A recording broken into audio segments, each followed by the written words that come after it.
আমার মনে হচ্ছে এখানে ছাত্রলীগের একটা বিরাট ইম্পর্টেন্ট রোল আছে বা আওয়ামী লীগের ইম্পর্টেন্ট রোল আছে। তারা হয়তো তাদের সমর্থিত ভোটগুলিকে সব এক জায়গায় দিয়ে দিয়েছে, যার জন্য যে অভিযোগগুলো হয়েছে তবু এইগুলি আগামী দিনে আমাদের জাতীয় নির্বাচন ক্ষেত্রে আমার মনে হয় যারা আয়োজন করবে তাদের জন্য একটা ওই যে আপনি টেস্ট বললেন সে টেস্ট।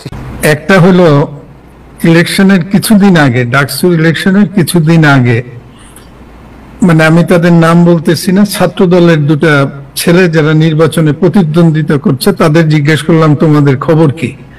ঢাকা বিশ্ববিদ্যালয় কেন্দ্রীয় ছাত্র সংসদ নির্বাচনে জামায়াত ইসলামের যে ছাত্র সংগঠন ইসলামী ছাত্র শিবির তাদের যে বিজয়, এটি রীতিমতো ভূমিধস বিজয়। যারা জামায়াত এবং শিবির সম্পর্কে আসসালামু আলাইকুম। শেখ হাসিনা আমলি সরকার পালিয়ে যাওয়ার পর বর্তমানে ক্ষমতা আছেন নোবেলজয়ী অন্তর্বর্তী সরকারের প্রধান উপদেষ্টা ডক্টর মোহাম্মদ ইউনূস। আর এই নোবেলজয়ী ডক্টর মোহাম্মদ ইউনূস ক্ষমতা থাকাকালীন আজকে সারা বাংলাদেশে যেসব চাঞ্চল্যের ঘটনা ঘটেছে তার মধ্যে থেকে আমি আপনাদেরকে এমন কিছু গুরুত্বপূর্ণ ভিডিও ফুটেজ দেখাবো যা দেখলে আপনারা সত্যি রীতিমতো অবাক হয়ে যাবেন। তাই বলছি সম্পূর্ণ ভিডিও জুড়ে আমার সাথে থাকবেন, তাহলে সবকিছু বুঝতে পারবেন ইনশাআল্লাহ। ভিডিওতে চলে যাবো তার আগে আপনাদের কাছে ছোট্ট একটা রিকোয়েস্ট, আপনি যদি আমার চ্যানেলের নতুন দর্শক হয়ে থাকেন তাহলে চ্যানেলটি সাবস্ক্রাইব করে পাশে থাকা বেল আইকনটা বাজিয়ে দিতে ভুলবেন না। আর যারা অলরেডি আমার চ্যানেলটি সাবস্ক্রাইব করেছেন তাদেরকে জানা অসংখ্য ধন্যবাদ। তো চলুন আজকে সেই কাঙ্ক্ষিত ভিডিও ফুটেজগুলো আমরা প্রমাণ সহকারে ধারাবাহিকভাবে দেখে আসি। আমার মনে হচ্ছে এখানে ছাত্রলীগের একটা বিরাট ইম্পর্টেন্ট রোল আছে বা আওয়ামী লীগের ইম্পর্টেন্ট রোল আছে। তারা হয়তো তাদের সমর্থিত ভোটগুলিকে সব এক জায়গায় দিয়ে দিয়েছে, যার জন্য যে অভিযোগগুলো হয়েছে তবু এইগুলি আগামী দিনে আমাদের জাতীয় নির্বাচন ক্ষেত্রে আমার মনে হয় যারা আয়োজন করবে তাদের জন্য একটা ওই যে আপনি টেস্ট বললেন সে টেস্ট হিসাবে কিন্তু কাজ করবে। আরেকটা যে এই বড় অভিযোগটা উত্থাপিত হয়েছে সেটা হলো প্রশাসন একটা দলের প্রতি অনেকটা ঝুঁকে গেছে। এখানে স্বাধীনতার পক্ষের শক্তির রাজনীতি হয়, এখানে প্রগতিশীল রাজনীতি হয়, এখানে ধর্মান্ধতার বিরুদ্ধে অসাম্প্রদায়িক রাজনীতি হয়। কিন্তু এবার দেখলাম যে এই ফলাফলের মধ্যে কিন্তু এই ঐতিহ্য কিন্তু ধারণ করে নাই। আসলে ডাকসু নির্বাচন গতকাল হয়ে গেল, এবং এই ডাকসু নির্বাচনের একটা অন্যতম একটা বৈশিষ্ট্য হলো এই যে আমাদের তরুণ যারা, মানে যারা দীর্ঘ আওয়ামী লীগের আমলে আমরা বলি যে যারা 16 বছর বা 17 বছর ভোট দিতে পারে নাই, তারা কিন্তু প্রথম ভোট দেওয়ার একটা সুযোগ পেয়েছে। যার কারণে এই নির্বাচনটা যতটুকু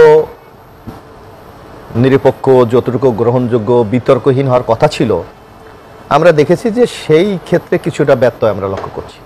বরং নানা প্রশ্নবোধক চিহ্ন দেখা দিচ্ছে যে আসলে এই নির্বাচনটা কিভাবে কেন হলো এইভাবে। আপনি দেখবেন প্রতিদ্বন্দ্বী প্রার্থী যারা ছিলেন বা প্যানেলগুলি যারা ছিলেন তারা কিন্তু একটা কথা ঘোষণা দিয়েছিলেন যে আমরা কিন্তু সবাই বিজয়ী, এখানে পরাজিত হওয়ার কোনো সুযোগ নেই। কারণ জুলাই শেখ হাসিনাকে যারা এই জুলাই আন্দোলনের মাধ্যমে যারা পরাজিত করেছিল তারাই কিন্তু এখানে প্যানেলগুলি দিয়েছিল। সুতরাং এখানে প্রতিদ্বন্দ্বী প্রার্থীদের মধ্যে চমৎকার সৌহার্দ্যপূর্ণ পরিবেশের মধ্যে কিন্তু নির্বাচনটি অনুষ্ঠিত হলো। কিন্তু আমরা দেখেছি যে যাদের ব্যবস্থাপনায় বেশ কিছু ত্রুটি লক্ষ্য করেছি। কোনো সংগঠনকে পৃষ্ঠপোষকতা দেওয়া হয়েছে, কাউকে আবার মেলাইন করার চেষ্টা করা হয়েছে, আর পরবর্তীতে ভোট গণার ক্ষেত্রে অথবা রেজাল্টের দেওয়ার ক্ষেত্রে অনেক প্রতিক্রিয়া আমরা বিভিন্ন লক্ষ্য করি। আপনি দেখবেন যে এই নির্বাচনে একটা বার্তা তো দিচ্ছে, এটা তো অস্বীকার করার পদ্ধতি নেই, যেখানে একটা প্যানেল জয়যুক্ত হয়েছে। কিন্তু সবাই যদি এই নির্বাচনটা মেনে নিতে পারতেন, সবাই যদি এটার প্রতি একটা সম্মতি জ্ঞাপন করতে পারতেন, তাহলে কিন্তু আমাদের জন্য ভালো হতো। যার জন্য যে অভিযোগগুলো হয়েছে তবু এইগুলি আগামী দিনে আমাদের জাতীয় নির্বাচন ক্ষেত্রে আমার মনে হয় যারা আয়োজন করবে তাদের জন্য একটা ওই যে আপনি টেস্ট বললেন সে টেস্ট হিসাবে কিন্তু কাজ করবে। এক, যে আপনার যারা নির্বাচন আয়োজন করে তাদেরকে কিন্তু খুব অত্যন্ত দক্ষতার পরিচয় দিতে হবে।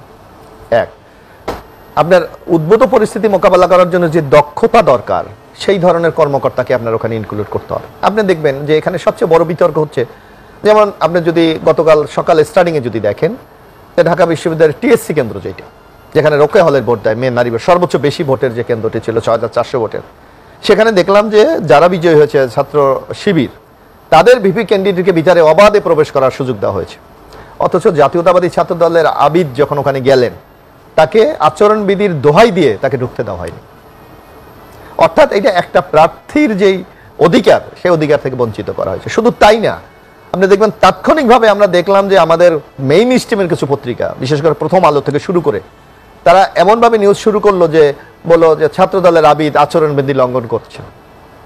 অর্থাৎ সাধারণ ছাত্রছাত্রীদের মধ্যে আপনাকে একটা ন্যারেটিভ দাঁড় করিয়ে দিচ্ছে যে এরা আইন কানুন কিছুই মানে। কিন্তু অভিযোগ কিন্তু শিবির প্রার্থী প্রথমে করেছিল যে আবিদ হচ্ছে তাহলে উনি যদি ভিতরে ঢুকতে পারে তাহলে আবিদ পারবে না কেন? তো এখানে তো একটা জাস্টিফাই হওয়া উচিত ছিল, কিন্তু হয়নি। বরং আপনি দেখবেন এটি এমনভাবে মিডিয়ায় ভাইরাল করা হয়েছে যে আমরা মনে করি ভোটারদের মনোজগতে একটা রিয়াকশন হয়েছে, অথচ 4 ঘন্টা পর কিন্তু প্রথম আলো দুঃখ প্রকাশ করেছে, কিন্তু এর মধ্যে কিন্তু ভোট দেওয়া শেষ। এক, আবার আপনি দেখবেন যে গণনার ক্ষেত্রে আমরা দেখলাম যে আজকেই আপনি দেখলাম সোশ্যাল মিডিয়ায় কিন্তু একটা বিষয় ভাইরাল হচ্ছে যে রোকেয়া হলে একজন স্টুডেন্ট বলছে, মানে ঘোষণা দিচ্ছে যে আমি নাম জিএস প্রার্থী মানে বাকের মজুমদার বলছে উনি 0 ভোট পেয়েছে। একটা ভোটার, নারী ভোটার, উনি কিন্তু তাৎক্ষণিক প্রোটেস্ট করলো যে আমি তো তাকে ভোট দিয়েছি, তাহলে উনি 0 হয় কিভাবে? অর্থাৎ এই সকল প্রশ্নগুলির যদি মীমাংসা হতো তাহলে আমার মনে হয় নির্বাচন নিয়ে যে প্রশ্নগুলো হচ্ছে এগুলি আর হতো না। এক, আরেকটা যে এই বড় অভিযোগটা উত্থাপিত হয়েছে সেটা হলো প্রশাসন একটা দলের প্রতি অনেকটা ঝুঁকে গেছে, যে এটা নির্বাচনের নিরপেক্ষতাকে নিয়ে মারাত্মক প্রশ্ন দেখা দিয়েছে। আমরা লক্ষ্য করি যে ঢাকা বিশ্ববিদ্যালয়, আপনি লক্ষ্য করবেন যে রাজ্জাক ভাইও জানবে বা আপনিও জানেন, ঢাকা বিশ্ববিদ্যালয়ের কিন্তু একটা ঐতিহ্য আছে। এখানে স্বাধীনতার পক্ষের শক্তির রাজনীতি হয়, এখানে প্রগতিশীল রাজনীতি হয়, এখানে ধর্মান্ধতার বিরুদ্ধে অসাম্প্রদায়িক রাজনীতি হয়। কিন্তু এবার দেখলাম যে এই ফলাফলের মধ্যে কিন্তু এই ঐতিহ্য কিন্তু ধারণ করে নাই। এটা কিন্তু একটা নতুন বৈশিষ্ট্য, এটা আপনাকে স্বীকার করতে হবে। তাহলে এটা কি ছাত্রদের স্বতঃস্ফূর্ত সমর্থন নাকি কোনো ম্যানিপুলেট কোনো কিছু? এটা আমাদের একটু বিচার। আপনি কোনটা মিন করছেন? আমি এখানে মনে করি যে আপনারা জানেন যে দীর্ঘ 15টি বছর ফ্যাসিস্ট শেখ হাসিনার যে সংগঠন ছাত্রলীগ ক্যাম্পাসে অবস্থান ছিল, এবং এমন একটা অবস্থান ছিল যে অন্য কোনো ভিন্ন মতাবলম্বীদের ওখানে থাকার কোনো সুযোগ ছিল না, না ছিল হলে, না ছিল ক্যাম্পাসে, এমনকি মধুর ক্যান্টিনে পর্যন্ত তাদেরকে যেতে দিত না। সুতরাং তাদের একটা ব্যাপক সমর্থক কিন্তু ওখানে রয়ে গেছে। হয়তো শীর্ষ কিছু নেতা 5 তারিখ বার পালিয়ে গেছে, বাকিদেরকে তো আপনি, তারা যায়নি, তারা ক্লাস করছে, পরীক্ষা দিচ্ছে, ঢাকা ইউনিভার্সিটির স্টুডেন্ট। যার কারণে আপনি দেখবেন পতিত স্বৈরাচার শেখ হাসিনার কিছু কিছু বক্তব্য আমরা সোশ্যাল মিডিয়ায় দেখি ভাইরাল হচ্ছে। উনি কিন্তু একটা কথা প্রায় বলতে চাচ্ছে যে ডক্টর ইউনূসের নেতৃত্বে বাংলাদেশে একটা মৌলবাদী শক্তি রাষ্ট্র ক্ষমতা দখল করেছে। নিশ্চয়ই আপনি শুনে থাকবেন। আমি আমার আঙ্গিক থেকে কতগুলো প্র্যাকটিক্যাল কথা বলার চেষ্টা করি। জি, একটা হলো ইলেকশনের কিছুদিন আগে, ডাকসু ইলেকশনের কিছুদিন আগে, মানে আমি তাদের নাম বলতেছি না, ছাত্র দলের 2টা ছেলে যারা নির্বাচনে প্রতিদ্বন্দ্বিতা করছে তাদের জিজ্ঞেস করলাম তোমাদের খবর কি? আমি বললাম যে এটা বিএনপি হিসেবে না, বড় ভাই হিসেবে বলো, মিথ্যা কথা বলো না। তা ওরা বলল যে ভাই খবর ভালো না, আগেই বলছে। তাই আমি বললাম কারণ কি? বলে যে দেখেন, আলটিমেটলি আপনি আমি কি দিব এটা হইতেছে আমাদের মানে নির্বাচনী এজেন্ডা। পরবর্তীতে যে আমরা এজেন্ডার কতটুকু বাস্তবায়ন করতে পারবো সেটার ওই যে একটা থাকে না, মর্নিং শোজ দি ডে। জি, যেমন এই যে চূড়ান্ত গরমের সময় শিবির যেখান থেকে হোক, ওরা বলল প্রত্যেকটা হলে 6টা করে ওয়াটার কুলার দিছে, গরমে যাতে ছাত্ররা ঠান্ডা পানি খাইতে পারে। এইটা পাশাপাশি তারা বলল যে আমরা তো একটাও দিতে পারি নাই। এবং শিবিরের প্রতি একটা হয় কি, আমরা এমনি বলতে পারি এর সাথে আমার নাই, আমার সাথে আমার নাই, কিন্তু মেন্টরিং, একটা ছাত্র শিবিরের যে মেন্টরিংটা, যেমন তাদের পূর্বের যে সমস্ত ছাত্র নেতৃবৃন্দ ছিল বা তাদের বর্তমান যে প্যারেন্ট অর্গানাইজেশন, সেখানে যে সমস্ত আদর্শগুলি স্থাপিত হচ্ছে, এটা তাদেরকে এই নির্বাচন জিততে অনেকটা সহায়তা করছে, যেটা হচ্ছে বাস্তবতা। এবং একটা জিনিস হইল যে আর একটা কথা আমরা প্রায় সবাই জানি, তারপরে আমি রিপিট করতে ভালোবাসি, সেটা হলো দেখেন এতদিন পর্যন্ত মনে আছে পতিত স্বৈরাচার হাসিনার ছেলে প্রতিবন্ধী জয় একবার বলছিল যে সারা দেশ মাদ্রাসার ছাত্রটাত্র দিয়ে ভরে যাচ্ছে, পুলিশে ঢুকতেছে, মিলিটারিতে ঢুকতেছে, দেশটাকে একটা ধর্মান্ধ দেশে পরিণত করবে। অথচ দেখেন আজকে ডাকসুর নির্বাচনে ভিপি ক্যান্ডিডেটের প্রথম 4 জনই হচ্ছে মাদ্রাসার ছাত্র, এবং তারা তাদের যোগ্যতাগুলি প্রমাণ করে ঢাকা বিশ্ববিদ্যালয়ে they became the leaders of the whole 40,000 students. এই যে আগে মানুষকে কিছু বলার আগে ধর্মান্ধ বলা, এইটা যারাই করবে তারা, এবং কিছু করার আগেই পাকিস্তানি ডাক দিতে থাকবে, এটা বুমেরাং হয়। আর নির্বাচনের একটা ব্যাপার কি জানেন, সব সময় ছাত্রছাত্রীরা তরুণরা ওই যে বলে যে এখন যৌবন যার, যুদ্ধে যাওয়ার সময় তার, তো এন্টি ইনকামবেন্ট হয়। আপনি যদি ইসে দেখেন, আমি এখানে যারা আছে তাদের মধ্যে বলতে পারি যে আমার বিশ্ববিদ্যালয়ে যখন শুরু, অনেকে হয়তো আল্লাহ জানেন কেউ জন্ম নেন নাই বা কেউ এইভাবে আছেন 69 সালে। সে সময় তো একটা অগ্নিঝরা পরিস্থিতি সারা পাকিস্তান, তদানীন্তন পাকিস্তানে। এন্টি ইনকামবেন্ট হিসেবে ছাত্রলীগের তোফায়েল আহমেদ, রব, মাখন, মারা গেছেন, কি খুব দারুণ বক্তা ছিলেন।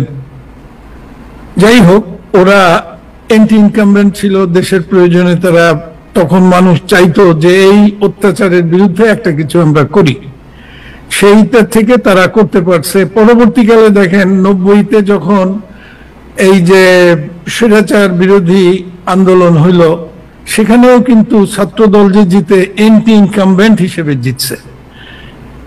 এবার কিন্তু অবশ্যই ছাত্রদল না, মানে যে গভর্নমেন্ট তার পক্ষে তা না, কিন্তু কোন হয়তো স্টুডেন্ট লিডারদের মধ্যে মনে হয়েছে যে we are going to carry it out, আমরা উই ক্যান ডু, এবং যতটুকু কশন নেওয়া উচিত ছিল এবং মেসেজটা যত ক্লিয়ার করার কথা ছিল। ইভেন একটা ছাত্র দলের ছেলে আমাকে সরাসরি বলল যে দেখেন একটা ব্যাপার কি, যে ওই সময় তো শিবিরের ছাত্ররা হলে ছাত্রলীগ ট্যাগ মেরে হলেই ছিল, ফলে হলের অন্যান্য ছাত্রদের সঙ্গে তাদের একটা রেপোর্ট সৃষ্টি হয়েছে। তারা মানে যারা নিরীহ ছাত্র, তারা ওদের তখন জানতো ছাত্রলীগ, কিন্তু যখন দেখছে যে এরা বেঁচে থাকার জন্য, মায়ের থেকে বাঁচার জন্য, যে কারণেই হোক একটা ছদ্মবেশ ধরে আছে কিন্তু আমাদের সাথে আছে, সেই সেখানেও একটা সাধারণ ছাত্রদের সঙ্গে ওদের একটা রেপোর্ট হলো। এই রেপোর্টের কারণে তারা ওই ছাত্রদলের ছেলেরা বলে যে আমার এখন মনে হয় একটু মাইরটার খেয়ে হলে থাকলে ভালো হইতো, মানুষের সঙ্গে যোগাযোগটা আরো বাড়াইতে পারতো। ছাত্রদলের ছেলেরা কিন্তু থাকতেই পারেনি, কারণ তখন কিন্তু ছাত্রলীগের কাছে চ্যালেঞ্জ হিসেবে শিবির ছিল না। শিবিরকে তারা অত্যন্ত ঘৃণা করত এবং শিবিরকে তারা যথেচ্ছা পাইলে অত্যাচার করতে পারত, কিন্তু তখন তাদের কাছে বড় চ্যালেঞ্জ ছিল ছাত্রদল, এবং তা ছাত্রদলকে হল থেকে বিতাড়ন করা থেকে শুরু করে হেন কৌশল নাই যা তারা করে নাই। তা ওখান থেকে এই গণ অভ্যুত্থান পরবর্তী সময়ে জি কেবল তারা হলে ঢোকার সুযোগ পাইছে, এবং বৃহত্তর ছাত্র সমাজের সঙ্গে যে রেপোর্টটা করা দরকার সেটা করার জন্য আমার পার্সোনাল ধারণা তারা যথেষ্ট সময় পায় নাই, এবং অনেক ক্ষেত্রে সবাই না, কিছু কিছু ধরেন দলের ছাত্রদের সম্পর্কে সত্য মিথ্যা মিলায় অনেক বর্ণনা, অনেক ন্যারেটিভ হয়েছে যে ছাত্র দল ওইখানে এটা করছে, ওইখানে সেটা করছে, এবং মানুষের মন সবসময় একটু বিশ্বাস প্রবণ হয়, বিশ্বাস করতে চায় এরকম কাহিনীগুলি হওয়ার জন্য। এবং আমি মনে করি এটা, আমি অনেকেই বলে না, কারণ দলে থাকলে অনেক কথা বললে পরে কি বিপদ হয়, মেন্টরিংটা যেইভাবে করা দরকার, আগের এই যে আমাদের পূর্ববর্তী যেসব ছাত্র দলের নেতৃবৃন্দ ছিলেন বা আমাদের দলীয় যে সর্বোচ্চ নেতৃবৃন্দ বা মাঝারি সারের নেতৃবৃন্দ, এইটা যদি আরো বেশি এদের সঙ্গে সম্পৃক্ত হয়ে মেন্টরিং করতে পারতো। ওই যে বললাম যে আমাকে ছেলেগুলা বারবার বলতেছিল যে আমাদেরকে যে এইগুলা যদি আমরা করতে পারতাম তাহলে তাদের ছাত্ররা আমাদের সম্পর্কে আর একটু বেটার ফিল করতো, কিন্তু সেইগুলি করা সম্ভব হয় নাই। এবং এইটা যে এখনকার যে ফলাফলটা হলো, দেখেন এইটা কিন্তু মানে আমাদের ছাত্র দলের ছেলেদের মধ্যেই তারা আগের থেকে এই ধরনের কথা বলতেছিল যে আমরা আলটিমেটলি মনে হয় পারবো না। তো সেটারই দেখা গেল, মানে একটা রেজাল্ট দেখা গেল। কিন্তু জি জি বলুন। কিন্তু একটা জিনিস হইল যে এটা আমাদের জন্য আশাব্যঞ্জক, সেটা হইল যে একটা অত্যন্ত সম্প্রীতিপূর্ণ পরিবেশে এবং সবাই একটা আনন্দমুখর পরিবেশে নিরপেক্ষ সুন্দর একটা নির্বাচন হয়েছে, সুন্দরভাবে ফলাফল ঘোষণা করা গেছে, এবং এর থেকে কোন রকম শেষের দিকে দেখলাম অবশ্য আবিদ একটা স্টেটমেন্ট দিছে, প্রত্যাখ্যান করছে, আবার দেখলাম হামিম বলছে যে ফলাফল আমরা মেনে নিলাম, মানে এরকম ভাবে বলছে। তবে এটা অবশ্যই বলতে হবে, এটা সাধারণ ছাত্র সহ সবার কম্বাইনলি একটা বিজয়। এবং ইসলামী ছাত্র শিবিরের ব্যাপারে একটা মানে যারা এবার এই যে ইসে জিতলো, তাদের একটা জিনিস এখনো করতে হবে। আপনারা কি জানেন জগন্নাথ হলে এই সাদেক কত ভোট পাইছে? কেউ জানেন? 10 ভোট বোধহয়, 10 ভোট পাইছে। অথচ পূজার মণ্ডপ যায় পাহারা দেয় কারা? হিন্দু নারী ধর্ষণের সময় আগায় কারা? প্রত্যন্ত অঞ্চলে। কিন্তু তারপরেও জগন্নাথ হলে 10টা ভোট পাইছে। এই জায়গাগুলোকে ইমপ্রুভ করতে হবে, তাদেরকে মানুষকে বলতে হবে যে nothing to be afraid, we are not going to make it Pakistan. এবং এইখানে আমরা এমন কিছু করতেছে না যাতে আমাদের অন্যান্য ভাই ব্রাদার, অন্য ধর্মাবলম্বীদের উপরে কোনো ক্ষতি হইতে পারে, সেটার থেকে তাদেরকে যতটুকু আশ্বাস দিচ্ছে আরো দিতে হবে। আর আমার দলের ছাত্র যারা আছে তাদের প্রতি আমার আকুল আহ্বান থাকবে এই প্ল্যাটফর্ম থেকে, আপনার এই অত্যন্ত বহুল প্রচারিত দেশে এবং বিদেশে মিডিয়া অনেকেই দেখেন, অজস্র দর্শক আছে, সেখানে হলো আমাদেরকে কোনো অবস্থাতে we never have to take anything guaranteed. 90-এর অবস্থা অন্যরকম ছিল, 69-এর অবস্থা অন্যরকম ছিল। আপনারা জানেন যে সমস্ত ক্ষমতা কেন্দ্রীভূত করার পরেও ওপেন স্টেনগান দিয়ে সারা হল টল, আমরা তো তখন হলে সেই ইমিডিয়েট স্বাধীনতার পরে 72-এর নির্বাচনে, কিন্তু সেই নির্বাচনে জিতলো কারা? জিতলো এই যে সেলিম এবং মাহবুব। মানুষের মনকে জয় করতে হবে। এবং ওই যে কথাটা গালিব ভাই বলছেন, অত্যন্ত দামি কথা, যে আমাদের সামনে যখন আমাদের নিজস্ব প্রয়াত নেতা সারা মানুষ দলমত নির্বিশেষে তাকে প্রশংসা করে, তার আদর্শগুলি আমাদেরকে ইভ্যালুয়েট করতে হবে কতটুকু আমরা আমাদের মধ্যে সেইটাকে নিতে পারছি। মানুষ দুর্নাম করে, আমার কথা হলো যে এটার পিছনের কারণ খুঁজতে হবে, সত্যি আমরা করছি কিনা, যদি কেউ করে থাকে তাইলে তার ব্যাপারে কি করা যাবে। এবং আমাদের এই স্টুডেন্ট ফ্রন্টটাকে, কারণ সমস্ত জায়গায় আপনি দেখেন যে ছাত্ররাই হচ্ছে প্রথম মানে infantry force of the politics. কোন আন্দোলন তো 52, 62, 69, 71 এবং এই পর্যন্ত ছাত্রদের ছাড়া সম্ভব হয় নাই। জি সম্রাট ভাই, একটু রাসেল ভাইয়ের কাছে আপনার বক্তব্য একটু জি কনক্লুশন করে ফেলেন, তাইলে একটু রাসেল ভাই শুনবো আপনার বক্তব্যের পরে। আবার আসি আপনার কাছে, একটু রাসেল ভাইয়ের কাছে। না, আমি মোটামুটি ভাবে এখানেই বলতে চাচ্ছি যে এই নির্বাচনটা অত্যন্ত সুষ্ঠু হওয়ার জন্য আমি অত্যন্ত কৃতজ্ঞ ছাত্রদের প্রতি এবং আল্লাহ রাব্বুল ইজ্জতের কাছে কৃতজ্ঞ যে এইরকম একটা সময়, অনেকের কিন্তু এটা আশঙ্কা ছিল এই ডাকসু নিয়েই হয়তো এমন একটা বিবাদ বেঁধে যাবে, এটা জাতীয় রাজনীতিতে প্রভাব পড়বে এবং হয়তো আগামী সেই ফেব্রুয়ারি নির্বাচনের কি একটা। তো সম্মানিত দর্শক, আশা করছি আপনারা সম্পূর্ণ ভিডিও পড়ে মনোযোগ সহকারে দেখেছেন। আওয়ামী লীগ সরকার পালিয়ে যাওয়ার পর নোবেলজয়ী অন্তর্বর্তী সরকারের প্রধান উপদেষ্টা ডক্টর মোহাম্মদ ইউনূস ক্ষমতা থাকলেন, আজকে কি হয়েছে তাও বুঝতে পেরেছেন। এই বিষয়ে আপনাদের একটি গুরুত্বপূর্ণ মতামত অবশ্যই কমেন্ট করবেন। চলুন আমরা এরই বিষয়ে আরো একটি ভিডিও ফুটেজ প্রমাণ সহকারে দেখে আসি। ঢাকা বিশ্ববিদ্যালয় কেন্দ্রীয় ছাত্র সংসদ নির্বাচনে জামায়াত ইসলামীর যে ছাত্র সংগঠন ইসলামী ছাত্র শিবির, তাদের যে বিজয়, এটি রীতিমতো ভূমিধস বিজয়। যারা জামায়াত এবং শিবির সম্পর্কে জানেন কিংবা ঢাকা বিশ্ববিদ্যালয়ে তাদের যে কর্মকাণ্ড, এগুলো সম্পর্কে যারা ওয়াকিবহাল ছিলেন, তারা সবাই জানতেন যে ফলাফল এমনটি হবে। অনেকে বলেছেন, অনেকে বলেননি। আমি ব্যক্তিগতভাবে 2012 সনে এই বিষয়টি যখন প্রথম জানলাম জেলখানাতে বসে, যে তাদের ব্যাপক প্রস্তুতি, তো জেল থেকে বের হয়ে আমি বাংলাদেশ প্রতিদিন পত্রিকাতে, নয়াদিগন্ততে এই ঘটনাগুলো লিখেছিলাম যে ঢাকা বিশ্ববিদ্যালয় এই মুহূর্তে তাদের ছাত্রদের মধ্যে, শিক্ষকদের মধ্যে যে সংখ্যাধিক্য, তাদের যে রিক্রুটমেন্ট এবং তাদের যে দাওয়াতি কর্মকাণ্ড এবং সেখানে তারা যেভাবে ঢাকা বিশ্ববিদ্যালয়কে নার্সিং করছে, সেক্ষেত্রে জামাতের যারা নেতৃবৃন্দ রয়েছেন তাদের ধারণা, বিশ্বাস, পুলিশ যদি নিউট্রাল থাকে তাহলে ছাত্রলীগ এবং ছাত্রদল, এই দুটো শক্তি যদি একত্র হয় 1 ঘন্টা শিবিরের সঙ্গে তারা পারবে না। কি করতে? মারামারি করে, শক্তি প্রদর্শন করে, কৌশল করে তারা 1 ঘন্টা ঢাকা বিশ্ববিদ্যালয়ে টিকতে পারবে না।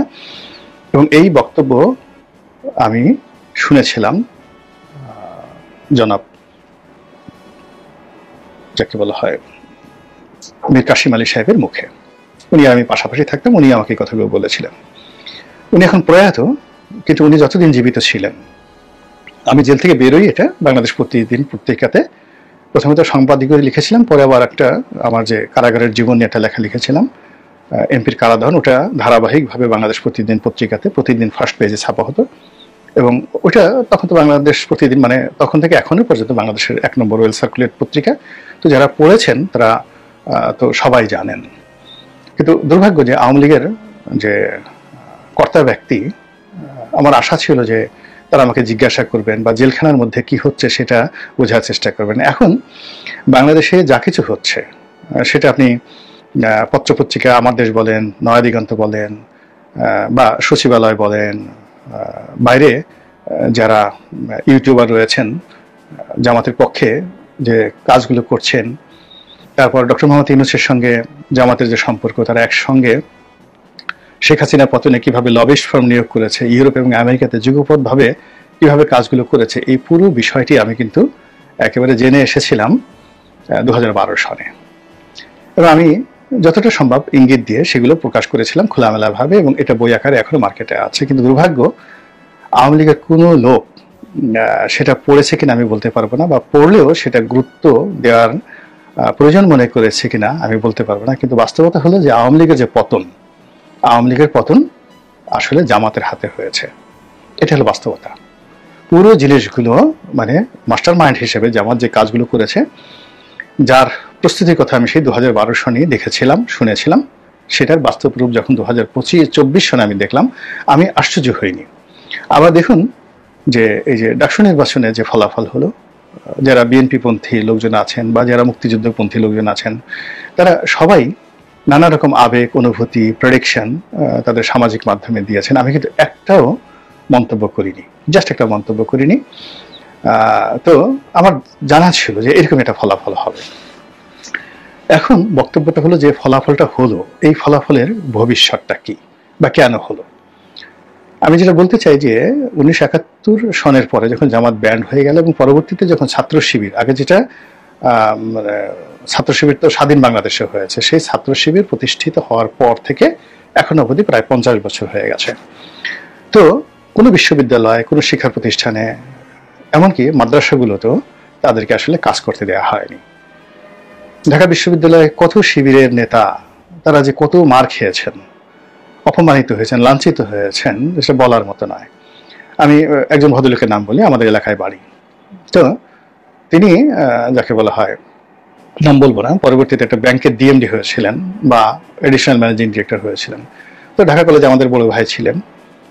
তো খুব মারলো একবার, ছাত্রলীগের ছেলেরা মারলো, ছাত্রদলের ছেলেরা মারলো, তিনি শুধু হাসতেন।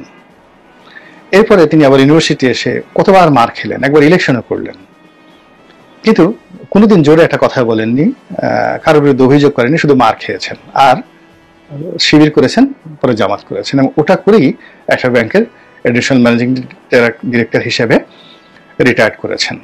জামাতের কাছ থেকে তিনি কি নিয়েছেন, কি পেয়েছেন, এটা আমি বলতে পারবো না। কিন্তু ওই ভদ্রলোকের মতো এরকম আরো শত শত হাজার হাজার জামাতের নেতাকর্মী, যাদের জীবনটা শুরু হয়েছিল শিবির দিয়ে, মার খেয়েছেন, জেলে গিয়েছেন, বিনিময়ে কিছু পাননি, জামাত করেছেন, জেলে গিয়েছেন, কর্মজীবন লাঞ্ছিত হয়েছেন, অপমানিত হয়েছেন, জেলে গিয়েছেন, অনেকে মরে গিয়েছেন, কিন্তু কোনো অভিযোগ রেখে যাননি।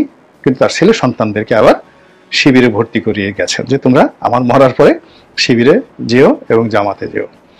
তো এই যে 50 বছরের যে একটা ধারাবাহিকতা, এই ধারাবাহিকতাটা জামাত এবং শিবির পথে প্রান্তরে, মাঠে ঘাটে, সব জায়গাতে তারা এটা বজায় রেখেছে। আপনি সমালোচনা করেন, গালি দেন, রাজাকার বলেন, আলবদল বলেন, যা কিছু বলেন না কেন সেটা আপনি বলতে পারেন, কিন্তু তারা তাদের যে অভীষ্ট লক্ষ্য তার থেকে একটু বিচ্যুত হয়নি। তাদের বিশ্বাস কখনো কমেনি, আস্থা কখনো কমেনি। ঘোরতর বিপদের দিনেও তারা একবারও নিজেদের নসিবকে বা কপালকে তারা, তকদিরকে তারা দায়ী করেনি। ফলে কি হলো, আজকে সারা বাংলাদেশে তাদের যে রমরমা একটা অবস্থা, সেই রমরমা অবস্থাটা এখনো পর্যন্ত আমরা অনুধাবন করতে পারছি না তৃণমূলে। যেটা ঢাকা বিশ্ববিদ্যালয়ে যেমন হবে, এটাও কিন্তু খুব অল্প কিছু লোকজন ছাড়া মোরলে সবাই কল্পনাই করতে পারেননি যে ঢাকা বিশ্ববিদ্যালয়ে তারা এই অবস্থা করবে। একইভাবে বিভিন্ন এলাকার যে নির্বাচনী এলাকাতে তারা যে প্রচারণা চালাচ্ছে, আমি আমার নির্বাচনী এলাকার কথা বলি, গলাচিপা এবং দশমিনা। আমি যখন এমপি হলাম 2008 সনে, তখন দেখলাম যে তারা সাকুল্যে 1003-4 লোক গলাচিপা দশমিনাতে জামাত শিবির করেন, এবং মানে তারা জামাত শিবির করেন, কোনোদিন মাথা উঁচু করে দাঁড়ান না। এর মধ্যে আমি 4-5 জনকে চিনতাম। এখন যিনি জেলা জামাতের আমির, তিনি একটা কলেজের শিক্ষক ছিলেন। তো আমি যখন হলাম, তাকে মারবে, সবাই মারবে, মানে তাকে মেরেই ফেলবে, এরকম একটা অবস্থা। উনি ওখানে শাহ আলম সাহেব, প্রফেসর শাহ আলম। তো আমি একদিন তাকে ডাকি আনলাম, এনে আমি বললাম যে আপনি আমার সঙ্গে চলেন, এবং প্রতিদিন পুলিশের যে ওসি তাকে বললাম যে শাহ আলম সাহেবকে নিয়ে আমার বাসায় আসবেন এবং আমার সঙ্গে ব্যাডমিন্টন খেলবেন। উনি খুব ভালো ব্যাডমিন্টন খেলেন। তো ওই অবস্থাতে তাকে প্রোটেকশন দিলাম। এর বাইরে অন্যান্য যে কয়জন ছিলেন, যারা মূলত একটি মাদ্রাসার স্কুলের প্রধান শিক্ষক, একটা মাদ্রাসার প্রিন্সিপাল, তো তারা খুব সাবধানে জামাত করতেন, এত সাবধানে যে বলার মতো নয়। তো আমি ধারণা করলাম যে হাইয়েস্ট 3000 লোকের বেশি জামাতের কর্মী হবে না গলাচিপা দশমিনাতে, এবং ওটা দ্বিতীয় টুঙ্গিপাড়া। ওখানে আওয়ামী লীগের বাইরে জামাতের মানে যখন ছিল 3000, চরমনায়ের ছিল 15,000 ভোট, ওখানে চরমনায়ের ভোট বেশি। আর যেটা বলা হয় শর্ষিনা পীর সাহেব, তাদেরও 15,000-এর মতো ভোট আছে, যারা সবসময় আওয়ামী লীগকে ভোট দেয়। এরা চরমনায়ের পীর সাহেবের মুরিদ। আর জামাতের বাইরে ওখানে বিএনপির যে ভোট 2008 সনে, এটা ছিল 60 থেকে 65,000, 60 থেকে 65,000। এবং 2008 সনে যে নির্বাচনটা খুবই প্রতিদ্বন্দ্বিতামূলক নির্বাচন হয়েছিল, এখন এর চেয়ে আর হয় না। এর কারণ হলো, যিনি বিএনপির প্রার্থী ছিলেন তিনি আমার মামার শ্বশুর শাহজাহান খান, এবং বিএনপি ওই এলাকাতে তিনিই প্রতিষ্ঠা করেছিলেন। আর আমি তো আওয়ামী লীগ থেকে গেলাম, তো ওই বছর সবচেয়ে বেশি কালেকশন হয়েছে। তো সেক্ষেত্রে উনি ভোট যেটা পেয়েছিলেন, সম্ভবত 62 বা 65,000-এর মতো ভোট পেয়েছিলেন, ওটাই আসলে বিএনপির সর্বোচ্চ ভোট ওখানে। আর আমি যেটা পেয়েছিলাম সেটা হলো 1,25,000 বা 22,000-এর মতো ভোট। তো এখানে মোটামুটি যারা নিউট্রাল ভোট ছিল 1020 ভোট। এটা আমি নতুন প্রার্থী ছিলাম, সেখানে নতুন আসছে। আলটিমেটলি ওখানে 1 লাখ ভোট তখন ওই সময়টাতে আওয়ামী লীগের ছিল। এখন কি অবস্থা আছে সেটা আমি জানি না। তা আমি 2018 সনে যখন বিএনপির মনোনয়ন নিয়ে গেলাম, তখন সঙ্গত কারণে জামাতের যারা লোকজন তারা সবাই এলেন, এবং তারা নিজেরাই তখন বললেন যে তাদের এখন 15 থেকে 20,000 ভোট গলাচিপা দশমিনাতে আছে। এবং যে পরিমাণ জামাতের লোক আমার কাছে এলেন ওই সময়টিতে, আমি দেখলাম বিএনপি লোকের চাইতে জামাতের লোক কোনো অংশে কম নয়। তাদের উৎসাহ, উদ্দীপনা, ইনভেস্টমেন্ট, ডেডিকেশন, রাত্রি 1টা-1.5টার সময় তারা দল বেঁধে 100-150 চলে আসছেন। তো এত অল্প সময়ের মধ্যে, বিশেষ করে 14 থেকে একেবারে 18, এই 4 বছরের মধ্যে এদের এত উন্নয়ন, আমি খুব অবাক হয়ে গেলাম। আর গত 4-5 দিন আগে আমার এলাকা থেকে একজন লোক টেলিফোন করে বলল যে, ভাই কি বলবো, ওরে ভাইরে, আমার চারিদিকে শুধু জামাত আর জামাত, জামাত ছাড়া কোনো লোক নেই, বাড়ি বাড়ি শুধু জামাত আর জামাত। আর বাউফলের কথা তো বলাই যাচ্ছে না। বাউফলে ওখানে ডক্টর মাসুদ আছেন, ডক্টর মাসুদ, তো বললো যে ওখানে তিনি চোখ বুজে হয়ে যাবেন, ওখানে বিএনপি আওয়ামী লীগ কোনো ব্যাপারই না, ওখানে শুধু জামাত আর জামাত। কিন্তু যে গলাচিপা দশমিনাতে আওয়ামী লীগ ছাড়া অন্য কোনো নামগন্ধ ছিল না, বিএনপির যেখানে প্রায় 65,000 ভোট, সেখানে এখন জামাত এমন অবস্থা হয়ে গেছে, জামাতের কথা মতো প্রশাসন চলছে। ডিসি, এসপি, ওই জেলা আমির, আমার যে শাহ আলম সাহেবকে আমার প্রোটেকশন দিতে হয়েছিল, এখন যদি আমার গলাচিপা যেতে হয়, ওই শাহ আলম সাহেবের প্রোটেকশনে আমার যেতে হবে। এই অবস্থা হয়ে গেছে। এখন আমি যেটা খুব সহজ সরলভাবে আপনাদেরকে যে কথাটা বললাম, যে সত্যটা স্বীকার করলাম। আমার কাছে মনে হচ্ছে না যে বিএনপির কোনো নেতা বা ওই এলাকাতে বিএনপির যে প্রার্থী আছেন, বা পটুয়াখালী সদরে বিএনপির যে প্রার্থী, তিনি অবশ্য বুঝতে পারছেন, তিনি অনেক অভিজ্ঞতা সম্পন্ন মানুষ, আলতাফ সাহেব, সেই এয়ার ভাইস মার্শাল আলতাফ সাহেব, বিমান বাহিনী প্রধান, সাবেক স্বরাষ্ট্রমন্ত্রী। তিনি, তার একটা বক্তব্য ভাইরাল হয়ে গেছে। তিনি বলছেন যে আমরা টেম্পো স্ট্যান্ড দখল করেছি, তারপরে বাস স্ট্যান্ড দখল করেছি, হুন্ডা স্ট্যান্ড দখল করেছি, চাঁদাবাজি, মাস্তানি, রাহাজানি, মানে এই সব কাজগুলো আমরা করেছি। আর তারা কোর্ট কাচারি, অফিস আদালত থেকে শুরু করে সব কিছু তারা দখল করে রেখেছে। ফলে কি হচ্ছে, কৌশলে তাদের কাছে আমরা শিশু হয়ে গেছি। ভোটের মাঠে আমরা যে গিয়ে ভোট চাইবো, মানে আলতাফ সাহেবের কথা, সেই মুখ আমাদের নাই। আর ভোটের মাঠে জামাতের একজন লোক যদি খালি তাদের পক্ষে ভোট চাওয়ার দরকার নেই, বিএনপি যে অপকর্মগুলো গত 1 বছর করেছে সেই অপকর্ম করে যদি খালি নামগুলো বলে যে টেম্পো স্ট্যান্ড কে দখল করেছে, কে মামলা দিয়েছে, কে আপনার বাড়ির গরু চুরি করেছে, কে ধরে নিয়ে গেছে, এই প্রশ্নগুলো করার সাথে সাথে ভোটগুলো অটোমেটিক জামাতের কাছে চলে যাবে। তো এটা আলতাফ সাহেব এই কথাগুলো উনি বলেছিলেন। তো এই যে দেখেন জামাতের যে একটা ঐতিহাসিক যে বিজয় হলো ডাকসুতে, এটা বাড়তে থাকবে, এটা বাড়তে থাকবে। পরবর্তী যে ডাকসু নির্বাচনগুলো হচ্ছে, পরবর্তী যে সংসদ নির্বাচনগুলো হচ্ছে, সেটা জগন্নাথে হবে, তারপর রাজশাহীতে হবে, জাহাঙ্গীরনগরে হবে, এবং সেখানে দেখবেন যে কি পরিমাণ তাদের যে বিজয় হয়। এরপরে যেটা হবে সেটা হলো যে যদি স্থানীয় সরকার নির্বাচন হয়, ঢাকা সিটি কর্পোরেশন নির্বাচন হয়, তারপর কুমিল্লা হয়, সিলেট হয়, চিটাগং হয়, রাজশাহী হয়, বরিশাল হয়, সেখানে জামাত এবং চরমোনাই তারা যদি সম্মিলিতভাবে প্রার্থী দেয়, আপনি চিন্তা করেন যে 2014 সালে সাইদ খোকন যখন হলেন তখন তৃতীয় ভোট পেয়েছিলেন কিন্তু চরমোনাই পীর সাহেব, এবং তারা প্রায় 90,000 ভোট ঢাকা দক্ষিণ সিটি কর্পোরেশনে তারা পেয়েছিলেন। তো জামাত যদি 2 লাখ ভোট থাকে এবং এটা এখন যদি বেড়ে 3 লাখ হয় ঢাকা দক্ষিণ সিটি কর্পোরেশনে, চরমোনাইয়ের ভোট যদি 1.5 লাখ হয়, 4.5 লাখ ভোট এখানে। আর এই সময়টাতে মাশাআল্লাহ বিএনপি যে কর্মকাণ্ড করেছে, তাদের ভোট যদি লাখখানিক কমে যায়, জেনুইন ভোট হয় লাখখানিক কমে যায়, দেখেন তো কারা জিতে। উত্তরে চিন্তা করেন তাবিতাওয়াল, দক্ষিণে এশরাক। এখন এশরাক তাবিতাওয়াল তাদেরকে তো নতুন করে পরিচয় করায় দেওয়ার দরকার নেই, এভরিবডি নোজ। কিন্তু জামাত এমন একজন প্রার্থী দিল, ধরুন তারা একজন বিশ্ববিদ্যালয়ের শিক্ষককে দিল, বা বাইরে থেকে একজন লোককে যার খুব ইমেজ রয়েছে, খুব ভালো ইমেজ রয়েছে, পজিটিভ ইমেজ রয়েছে, তাকে এনে জামাতের প্রার্থী করা হলো। এই যে ঢাকা বিশ্ববিদ্যালয়ের ভাইস চ্যান্সেলর কোত্থেকে এনে তারা নিয়োগ দিল, আমি কি টের পেয়েছি? তারা এই ক্যাবিনেট সচিব, এখন সবাই বলতেছেন তিনি জামাতের লোক, ক্যাবিনেট সচিবকে তারা যে নিয়োগ দিয়েছে, আমি কি একটা উপশব্দ করার সুযোগ পেয়েছি? পাইনি। তো এইভাবে দক্ষিণ সিটি কর্পোরেশনে দেখা গেল যে এমন একজন প্রার্থীকে দিল, এরশাকের পাশে তাকে দাঁড় করাইই মনে হবে যে না এই লোকটা ভালো, এরশাকের চেয়ে ভালো, এরশাকের চেয়ে শিক্ষিত, এই লোকের দ্বারা সিটি কর্পোরেশনের উপকার হবে।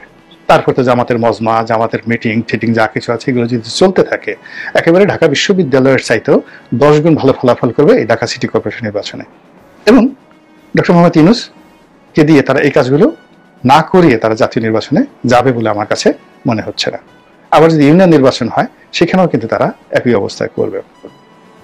তো কাজে এই যে ঢাকা বিশ্ববিদ্যালয়ে তাদের যে সফলতা, ডাকসু নির্বাচনে যে ভূমিধস বিজয়, এটা এখানে থামবে না। এই গন্তব্য স্থানীয় নির্বাচন এবং জাতীয় নির্বাচনে বিরাট এবং ব্যাপক ভূমিকা রাখবে। এবং এখন এই বিজয়ের ফলে ডক্টর মোহাম্মদ ইউনূস তিনি লন্ডন বৈঠকের পরে যেভাবে একটা দোদুল্যমান অবস্থায় ছিলেন, সেখান থেকে ফিরে এসে তিনি আবার। তো সম্মানিত দর্শক শ্রোতা, আশা করছি আপনারা সম্পূর্ণ ভিডিও ফুটেজ জুড়ে আমার সাথে ছিলেন। অন্তর্বর্তী সরকারের প্রধান উপদেষ্টা ডক্টর মোহাম্মদ ইউনূস ক্ষমতা থাকাকালীন আজকে সারা বাংলাদেশে যেসব চাঞ্চল্য ঘটনা ঘটেছে তাও বুঝতে পেরেছেন। এই বিষয়ে আপনাদের একটি মূল্যবান মতামত অবশ্যই কমেন্ট করবেন।